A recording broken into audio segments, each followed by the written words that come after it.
भारतवर्ष में पश्चिम दिशा में शाल्मली द्वीप है। वहां एक महान पर्वत है द्रोणाचल। सबसे पहले गिरिराज जी का प्रादुर्भाव द्रोणाचल की गोद में हुआ। जिस समय द्रोणाचल की गोद में गिरिराज महाराज प्रकट हुए, समस्त देवता प्रकट होकर के पुष्प वर्षा करते हुए स्तुति की, क्योंकि उनको पता है कि ये भगवान की विहार स्थली है, जो ब्रज उसमें ये शोभा पाएंगे। ये भगवान की नित्य क्रीड़ा स्थली है। श्री गिरिराज महाराज हरिदासों में श्रेष्ठ हैं, हरि को महान सुख पहुंचाने वाले और हरि स्वरूप भी हैं। तो हिमालय आदि सुमेरु पर्वत आदि जो महान पर्वत हैं, वो सब वहां आए और गिरिराज जी का अभिषेक किया। गोवर्धन जी का प्रणाम करके, परिक्रमा करके, सबने अभिषेक करके गिरिराज पद पर अभिषेक किया, वहीं द्रोणागिरी पर ही, क्योंकि ये भगवत स्वरूप है। जैसे गिरिराज संबोधन हिमालय, गिरिराज संबोधन सुमेरु पर्वत, 4 लाख योजन स्वर्ण का, ये सब आकर के द्रोणागिरी पे मध्य में विराजमान गोवर्धन जी का अभिषेक किया और उनको गिरिराज पदवी दी कि हम जितने सब गिरी हैं, आप हम सबसे श्रेष्ठ हैं, क्योंकि भगवान की नित्य लीला स्थली में आप पधारेंगे, भगवान आप में लीला करेंगे, इसलिए हम सबके आप वंदनीय हैं। और वहीं अभिषेक हो गया गिरिराज पद पर। महान पर्वतों ने गोवर्धन जी की स्तुति की। साक्षात आप परिपूर्णतम हैं। ये परिपूर्णतम शब्द भगवान में ही लगता है। गोवर्धनों परि सुराह पुष्प वर्षम प्रचक्किरे हिमालय सुमेरु वाद्या शैला सर्वे समागता। त्वम ही गोवर्धनो नामो वृंदारण्ये विराजसे त्वन्नो गिरीणाम सर्वेशाम गिरिराजोशिष्याम प्रथम। नमो वृंदावनांकाय तुभ्यं गोलोक मौलिने पूर्ण ब्रह्म तपत्राय नमो गोवर्धनाय च। सब महान पर्वत स्तुति करते हैं गोवर्धन जी की। हे पर्वतराज, आप साक्षात परिपूर्णतम भगवान श्री कृष्ण चंद्र ही हैं। गिरिराज जी महाराज दिव्य गौओं का समुदाय और गोपाल रूप से भगवान श्री कृष्ण आप में क्रीड़ा करेंगे। गोप सुंदरियों सहित आपके ही समीप तलहटी में रास करेंगे। गोपी वृंदावन, आपका सर्वश्रेष्ठ नाम गोवर्धन। आप वृंदावन की गोद में विराजे हैं। गोष्ठ वृंदावन, गोपी वृंदावन, नवनिवृत्त निकुंज वृंदावन। हे समस्त भूमंडल के पवित्र तीर्थ, पवित्र गिरी, इनके मुकुटमणि गोवर्धन जी, हम सब आपको बार बार प्रणाम करते हैं, क्योंकि स्वयं भगवान श्री कृष्ण आपको अपने कर कमल पर धारण करेंगे। स्वयं भगवान श्री कृष्ण ब्रजवासियों के साथ आपकी पूजा करेंगे। ये सब दिव्य हैं। जैसे हिमाचल, सर्वबुद्धि अधिष्ठात्री माता अंबा पार्वती जी, इन्हीं की पुत्री हुई हिमाचल पुत्री। ये सब दिव्य तनुधारी हैं। देखने में पहाड़ दिखाई देते हैं, गिरी दिखाई देते हैं, पर ये सब दिव्य वपुधारी हैं। हे गोवर्धन, हम जितने भी विश्व के पर्वत हैं, सब आपको नमस्कार करते हैं। जब इस प्रकार गोवर्धन जी की स्तुति और गिरिराज पद पर अभिषेक हुआ, सब गिरिराज जी से अनुमति लेकर के अपने अपने स्थान को पधारे। गोवर्धन गिरिराज जी को अपनी गोद में देखकर द्रोणाचल बहुत प्रसन्न और गर्वित हुए। यहो भाग्य, हमें गिरिराज जी ने शनाख्त कर दिया। कुछ समय पश्चात मुनि श्रेष्ठ पुलस्त जी तीर्थ यात्रा के लिए भूतल पर भ्रमण कर रहे थे। जब उन्होंने द्रोणाचल की गोद में विराजमान गिरिराज गोवर्धन को देखा, जिसमें गौर श्याम शोभा प्रकाशित हो रही थी। आप गौर से देखना गिरिराज जी की शिला में थोड़ा हिस्सा गौर वर्ण और थोड़ा हिस्सा श्याम वर्ण, मानो प्रिया प्रीतम का मिलित रूप गिरिराज जी प्रकाशित कर रहे हैं। गोवर्धन जी को देखते ही आसक्त हो गए पुलस्त ऋषि। बहुत ही सुंदर माधवी मालती आदि लताएं लिपटी हुई, वृक्ष फूलों के भार से लदे हुए, बड़े सुंदर झरने, बहुत सुंदर सुंदर कुंड सब गिरिराज जी में ही विराजमान थे। गिरिराज महाराज को देखते ही इतना लुभायमान हुए, इतनी अपार प्रीति उत्पन्न हुई कि अब लगा कि नहीं, गिरिराज जी को तो हम अपने साथ ले जाएंगे। इनकी कंदराओं में बैठकर भजन करने से जो सुख मिलेगा, जिनके दर्शन से इतनी शांति और आसक्ति प्रकट हो रही है, अगर इनकी कंदराओं में बैठकर हम भजन करेंगे तो परमानंद की बाढ़ आ जाएगी।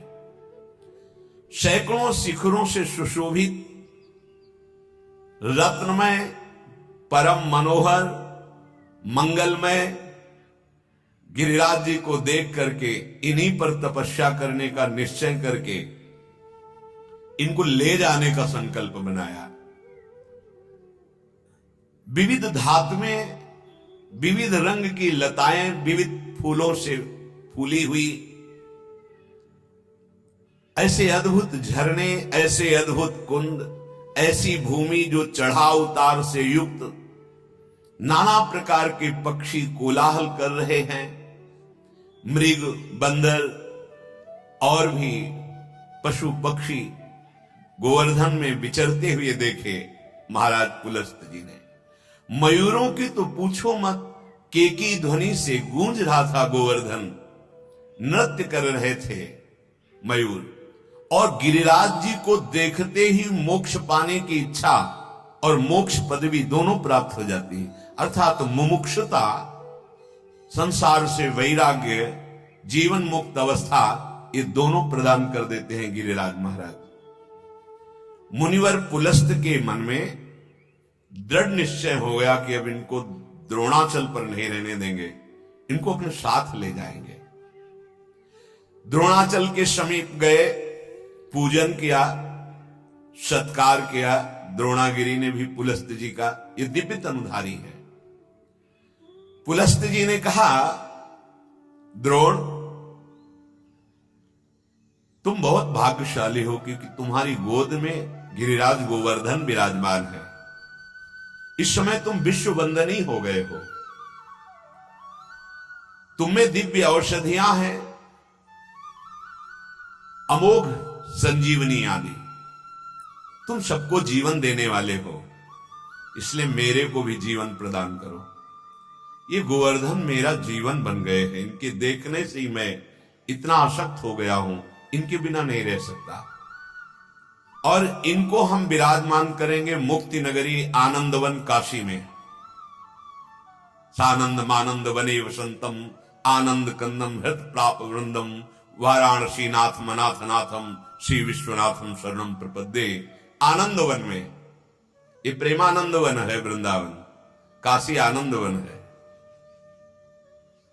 मैं काशी में विराजमान करूंगा और बहुत से मुमुक्ष जन इनके दर्शन मात्र से इनमें भजन साधन करके परम पदवी को प्राप्त होंगे। मैंने इनकी महिमा देख ली।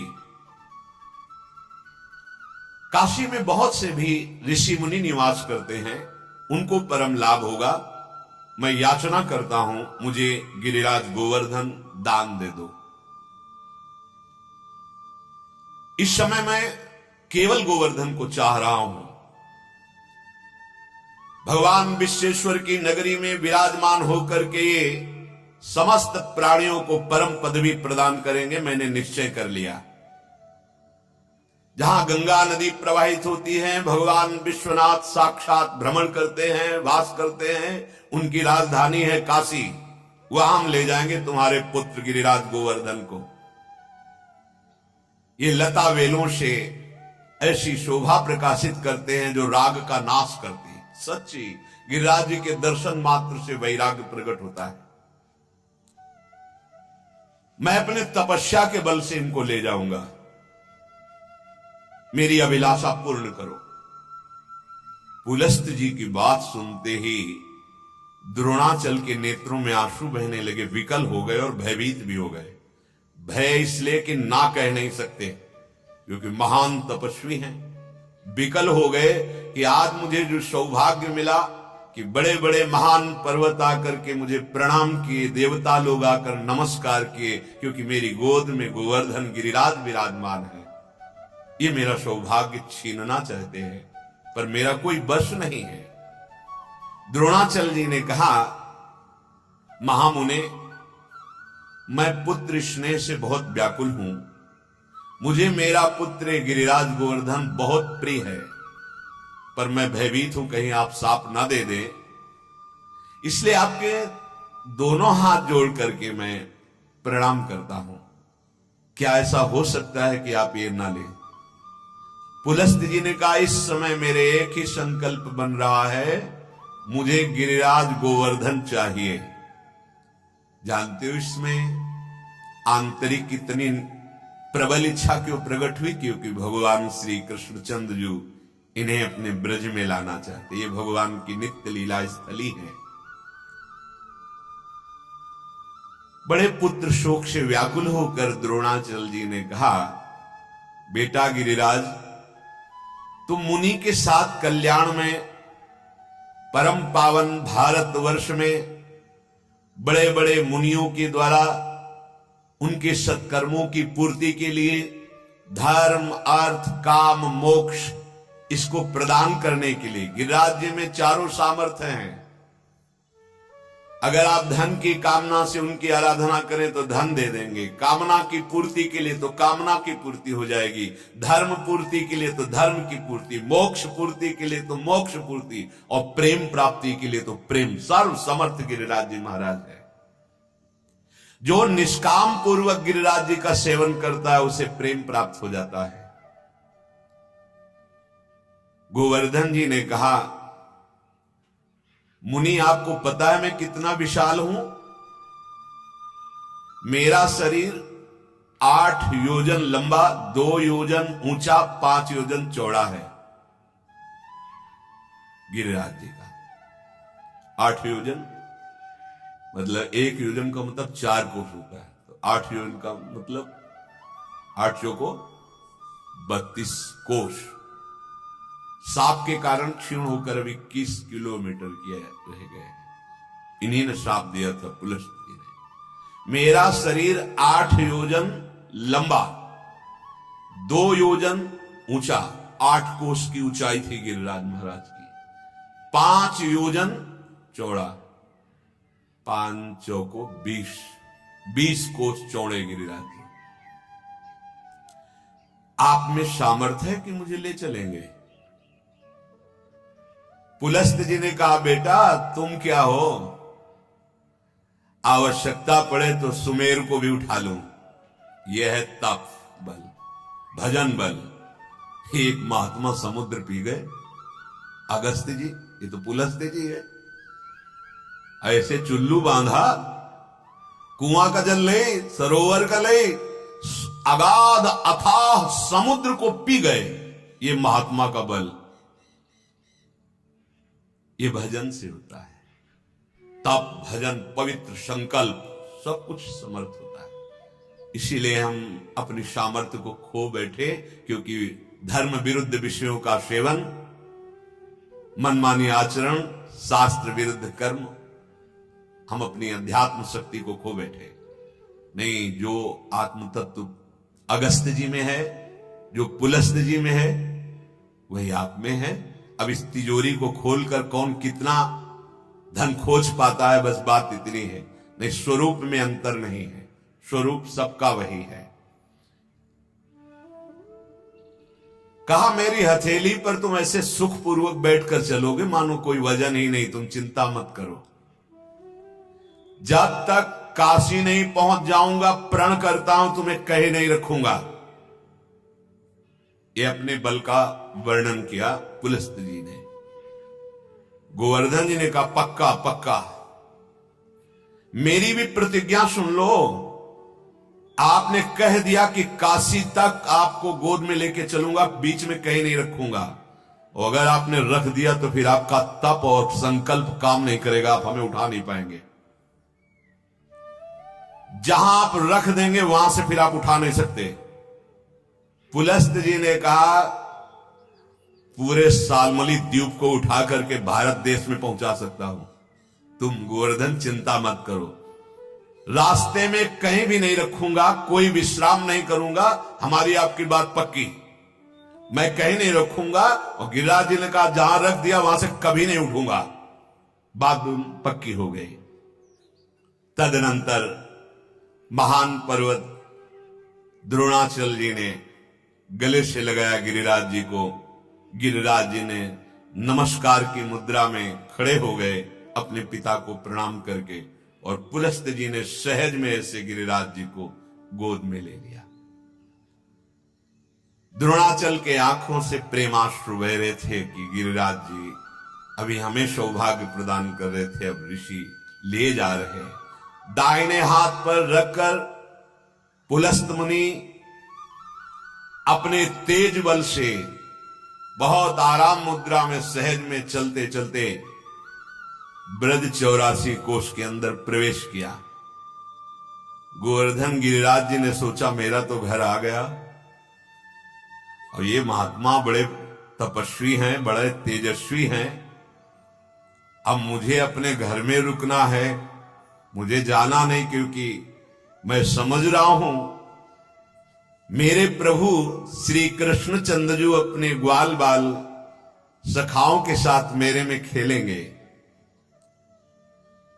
मेरे ही समीप दान लीला मान लीला आदि बड़ी पावन प्रेममयी लीलाएं प्रभु करेंगे, मुझे अन्यत्र नहीं जाना, ब्रजभूमि से एक कदम बाहर नहीं जाना। इसलिए निषेध किया गया है गिरिराज जी की शिला को कोई भी कभी भूल से भी उठाकर ब्रज से बाहर न ले जाए, नहीं तो भारी अपराध लगता है।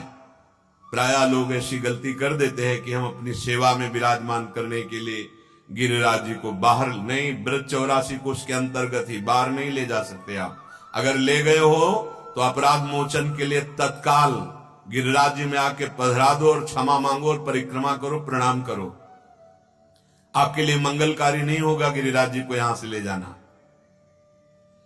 इस ब्रजभूमि को मैं कभी नहीं छोड़ूंगा।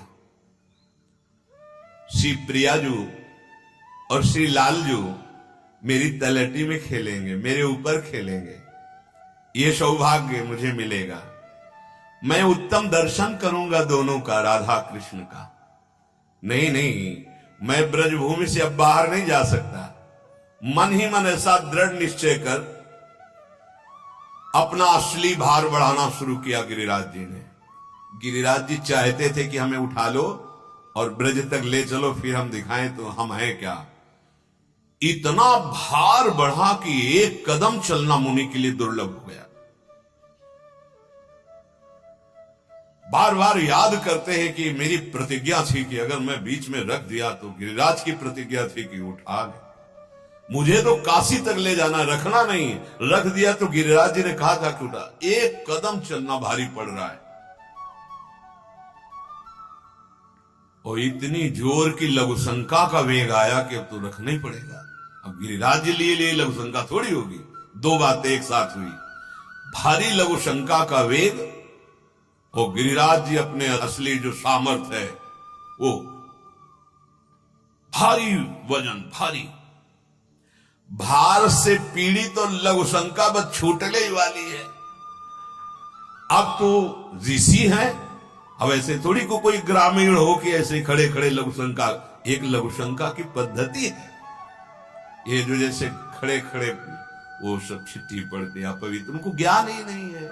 उसी हाथ से लघुशंका का क्षेत्र स्पर्श करते उसी हाथ, पहले बहुत सावधानी पूर्वक, यदि आपकी गांठें दर्द करती हैं तो खड़े होने वाली लघु शंका के आजकल सुविधाएं, उसको बहुत और पवित्र अंग करते हुए, हाथ पवित्र करते हुए, कुल्ला करके, आचमन करके, ऐसे ऐसे थोड़ी कि ऐसे पशुवत लघु शंका के और चल दिए। प्रायः अब इन पवित्रताओं का ध्यान ही नहीं रखा जाता, इसलिए बुद्धि भ्रष्ट होती चली जाती। शौचाचार बुद्धि को पवित्र करता है। अब ऋषि ने विचार किया कि ये तो एक क्षण भी हम नहीं रह सकते लघु शंका के बिना। अब जो होगा सो देखा जाएगा, क्योंकि लघु शंका इतनी वेग में हो, वजन इतना बढ़ गया। जहां महाराज विराजमान है गिरिराज जी, वही पधरा दिया। लघु शंका से निवृत्त हुए और स्नान किया, क्योंकि गिरिराज जी को ले जाना है, बड़े पवित्र। तभी तो इतना तेज और तप है। सच्ची बात, अगर आप शरीर पवित्र रखेंगे, शौचाचार का नियम रखेंगे, तो आप में शक्ति आएगी। आप अपवित्र मुंह, अपवित्र शरीर, गंदे विचार, गंदी चेष्टाएं, पशुवत आचरण, पवित्र होकर के निवृत्त हो गए। गिरिराज जी से कहा चलो उठो। गिरिराज जी इतने महान भारी भार से युक्त हो गए कि जो यहां तक उठा के लाए थे, एक हाथ से ऐसे उठाया, गोद में लाए थे, दोनों हाथ लगा के पूरे तप का संकल्प करके हिला भी नहीं पाए गिरिराज जी को, तृण भर खिसका नहीं पाए। पुलस्त ऋषि ने, ये क्या हो रहा है? फिर पूरा पावर लगाया, घुटने के बल बैठकर गिरिराज जी को उठाने का। पूरी शक्ति, पूरा प्रयास, पूरा तप, पूरा संकल्प, एक अंगुल भी टस से मस नहीं।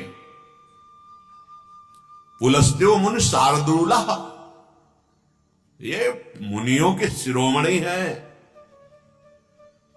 कहा उठो गिरिराज, ये तुम्हारा स्वभाव ठीक नहीं कि तुम अपना वजन बढ़ा रहे हो। माना कि तुमने शर्त की थी, लेकिन तुम्हारी शर्त से हमारी प्रतिज्ञा श्रेष्ठ है। मैं तुम्हें काशी ले चलूंगा, मेरा अभिप्राय जानते हो। क्रोधित होकर बोले, मेरी गोद में सहज में उठो।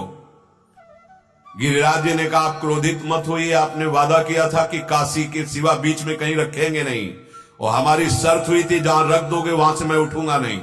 तो आप अपनी प्रतिज्ञा तोड़ दिए हैं, मैं अपनी प्रतिज्ञा में हूं। मुनि श्रेष्ठ पुलस्त क्रोध से कांप उठे, ओठ फड़कने लगे। फिर एक बार जबरदस्ती प्रयास किया गिरिराज गोवर्धन को उठाने का, असफल हुए। तो कहा है गिरिराज, तुम्हारी आज्ञा का पालन नहीं कर रहे हो, तुम्हारे अंदर मैं ढिठाई देख रहा हूं, मेरे मनोरथ को पूर्ण नहीं होने दे रहे, इसलिए मैं शाप देता हूं तुम्हें। तुम प्रतिदिन तिल तिल भर क्षीण होते जाओगे। गिरिराज ने कहा स्वीकार है, जाऊंगा नहीं। मतलब ये ब्रज क्षेत्र ऐसा है कि सांप भी मिले तो भी नहीं छोड़ना है। बहुत दुर्लभ है ब्रजवास। आप अमेरिका जाइए कोई परेशानी नहीं, विदेश जाइए कोई परेशानी घर वालों को नहीं होगी, लेकिन ब्रजवास तो कितने ऐसे जनों ने आके बताया कि हमारे घर वाले कहते हैं मर जाएंगे। अगर आप ब्रज गए, वृंदावन वास किए, तो मैं भाई 21 पीढ़ियां तर जाएंगी। अगर कोई ऐसा सौभाग्यशाली, सबके अंदर थोड़ी भाव बन पाता है, कह दे सब ब्रज में वास कर ले, किसकी सामर्थ है? सब भजन कर ले, किसकी सामर्थ है? सब जीवन मुक्त हो जाएंगे, सृष्टि कैसे चलेगी? अरे एक विकार को तो संभाल के दिखा, जीवन मुक्त होना तो बहुत बड़ी बात रही। अरे 1 घंटे किसी एक मंत्र, एक नाम में मन को लगा के दिखा, प्रेमावस्था तो बात बहुत दूर की रही। ब्रज 84 कोष में बड़े भाग्यशाली, पूरी सृष्टि में इतने लोग हैं, अंगुली में गिन सकते हो। एक हाथ की जितने दीमक है ना, दीमक अनंत जीव ऐसे भरे पड़े हैं, उनमें से कितने मनुष्य हैं, मनुष्यों में से कितने ऐसे प्रांत हैं जो ब्रजधाम वृंदावन धाम जीवन में न सुन पाएंगे और न बोल पाएंगे। फिर यहां वास मानो बाजी जीत गए, लाडली लाल ने हमें ब्रजवासी बनाया, वृंदावनवासी बनाया। अगर अपराध न बने तो वास मात्र से भगवत प्राप्ति हो जाएगी। वृंदावन ही प्रभाव सुनो, अपनो ही गुण देत, जैसे बालक मलिन को मात गोद भर ले। रोज आप वृंदावन की महिमा सुनते हैं, वास मात्र से भगवत प्राप्ति। पर अपराध ना बने इसलिए बताया गया ऐसी पद्धति से रहो, नहीं तो अपराध बन जाएंगे। पुलस्त्य जी ने साप दे दिया, एक एक तिल रोज घटोगे।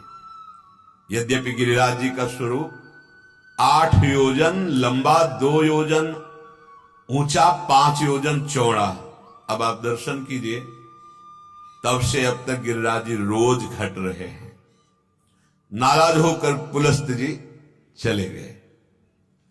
उसी दिन से गिरिराज गोवर्धन ऋषि का शाप स्वीकार करके तिल तिल भर रोज कम होते जा रहे हैं। जब तक भूतल पर भागीरथी गंगा और प्रभु गोवर्धन गिरिराज विराजमान है, तब तक जीवों का कल्याण होता ही रहेगा। ऐसे महात्मा प्रकट होते रहेंगे, ऐसे भक्त प्रकट होते रहेंगे जो भगवत प्राप्ति करेंगे और दूसरों को भी भगवत प्राप्ति का बल प्रदान करेंगे। जिस दिन इस भूतल से भागीरथी गंगा और गिरिराज जी अंतर ध्यान हो गए तो कलयुग का प्रचंड तांडव प्रारंभ हो जाएगा। उस कोटि का जिसमें सर्वनाश महापाप ही होगा। भाव भ्रष्टाचारा सब संसारा, धर्म सुने नहीं काना, कलिकाल बिहाल के मनुजा, नहीं माने को अनुजा तनुजा। मानो गिरिराज जी और भागीरथी गंगा कलयुग के प्रभाव को रोके हुए हैं। श्री गिरिराज गोवर्धन तब से हमारे ब्रज मंडल में विराजमान हैं, सबका मंगल परम सुख करने के लिए। भगवान का जब प्रादुर्भाव हुआ, श्री कृष्णचंद्र जो 7 वर्ष के जब हुए, तब तक गिरिराज जी की महिमा ब्रजवासियों के सामने अप्रकट थे। जैसे और भी पर्वत हैं हमारे ब्रजमंडल में, ऐसी ही भावना थी। गिरिराज जी की महिमा प्रकाशित तब तक नहीं हुई थी। एक दिन लालजू महाराज ने देखा कि बहुत सुंदर सुंदर पकवान, मिष्ठान ये सब बन रहे हैं।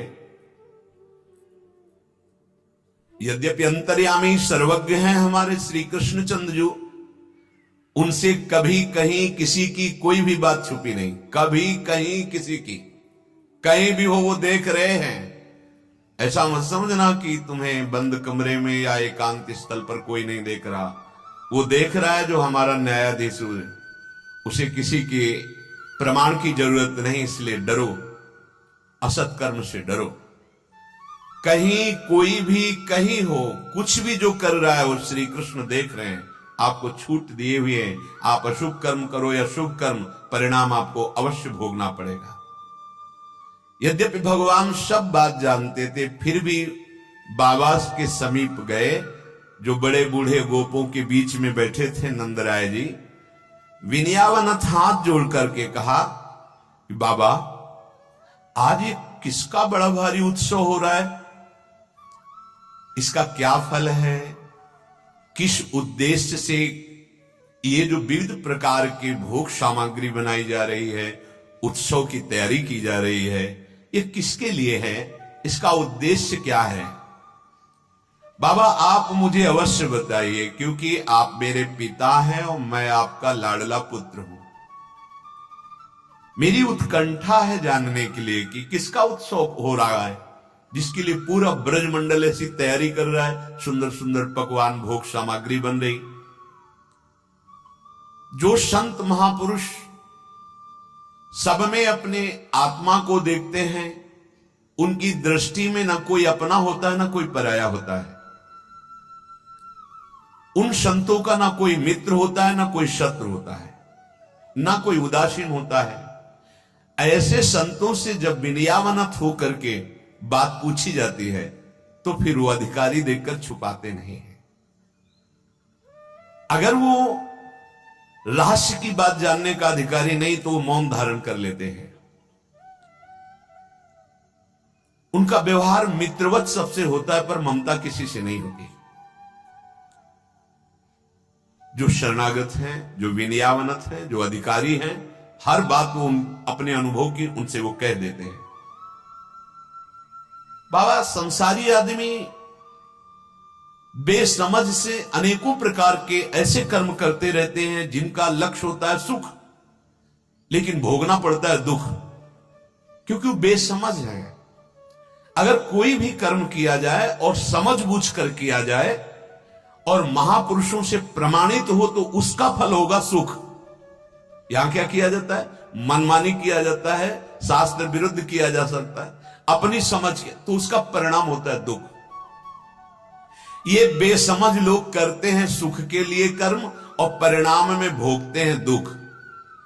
इसलिए मेरी प्रार्थना है कि आप लोग ये कौन सा उत्सव मना रहे हैं, ये शास्त्र सम्मत है या लौकिक है, मैं जानना चाहता हूं। आपका पुत्र हूं, विनयावनत हूं।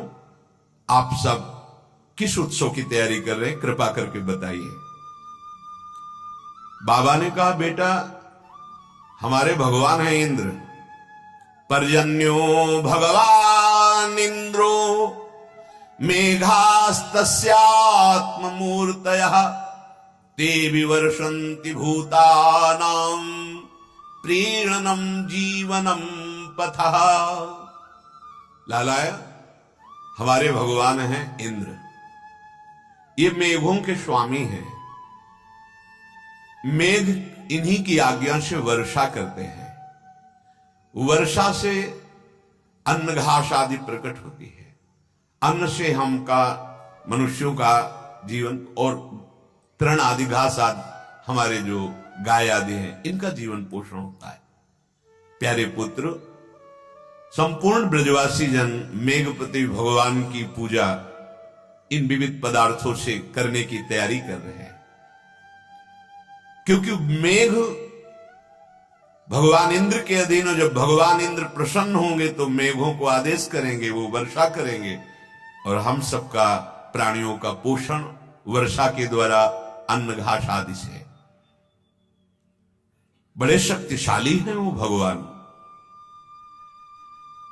फिर इस यज्ञ से, उत्सव से जो बचता है, हम सब ब्रजवासी लोग उसे प्रसाद मान करके पाते हैं। उन्हीं की वर्षा से हम सबका जीवन निर्वाह होता है। खेती आदि प्रयत्न वर्षा से ही सफल होते हैं। तो ये हमारी बहुत कुल परंपरा चली आ रही है, और जो कुल परंपरा से धर्म चला आ रहा है उसे काम, लोभ, भय या द्वेष से परंपरागत धर्म छोड़ा नहीं जाता। अगर छोड़ दे तो मंगल नहीं होता, नंद बाबा ने ऐसा कहा।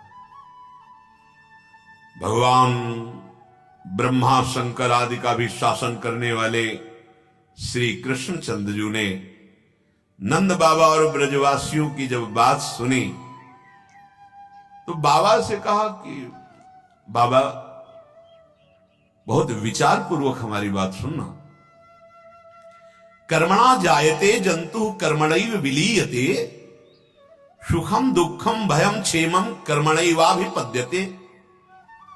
सिद्धांत है, प्राणी अपने कर्म के अनुसार ही पैदा होता है, कर्म के अनुसार ही सुख दुख भोगता है, कर्म के अनुसार ही मर जाता है। भय या अमंगल उसके कर्म का परिणाम होता है। यदि कर्मों को ही सब कुछ ना मानकर उनसे भिन्न किसी को फलदाता समझे तो वो फलदाता भी कर्म के अनुसार ही फल देता है।